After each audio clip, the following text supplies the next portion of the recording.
I always try to make these videos, as close to 3 minutes as I can because I know how busy everybody is. Today is kind of going to be tough. I'm going to be pushing the limit, so I'm going to stop talking and try to talk as quickly as I can about where we left off last time. So the cliffhanger had been, you've just had this conversation, job interview, something that didn't go well, and now you're feeling triggered and in shame or not knowing who to run to, what to do. And so it's really important that you're careful about who you go to and seek empathy from.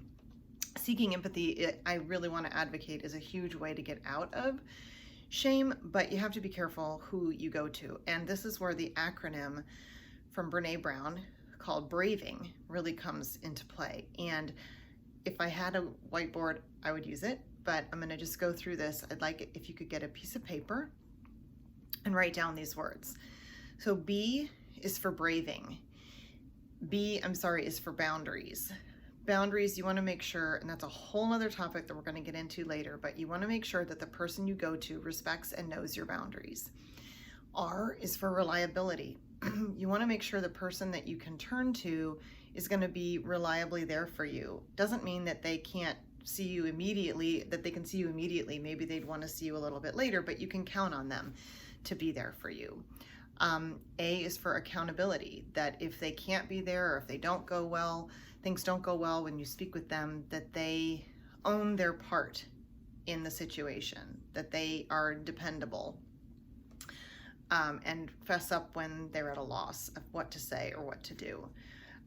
V is for vault, that they're going to hold your confidences sacred. I is for integrity, that they are going to stand in their integrity and that there's someone that you really believe that their actions demonstrate their values. N is to be non-judgmental.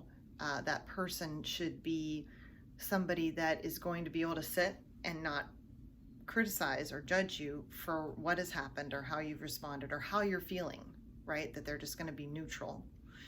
And then G is for generosity, being able to give you the benefit of the doubt, to have your best interest at heart, to really be able to be open-hearted, open-minded, and generous with themselves and their time and their energy and willingness to listen.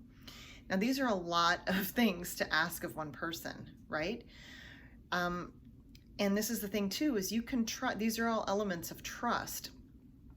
They don't all have to be present. You can know to yourself, hey, this person is hard to pin down, they're busy, but I know if I can get them there, if I can get an appointment with them or a time that we can set aside and talk, that I can trust them. And so it's not like you're looking for the perfect person with the perfect criteria, right? But you want to keep these things in mind as to who you can trust.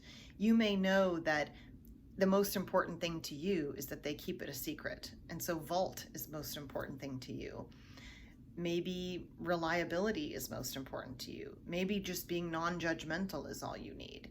But the BRAVING acronym is a great tool to just help you get clear on, as you go through the list of people in your life, even people that you love, but you're like, man, every time I tell him something, he goes and tells everybody. That's not somebody that you want to entrust when you're going through something difficult. This same tool is very, very powerful to also use with yourself, and that will be something that we discuss in future videos. 4 minutes.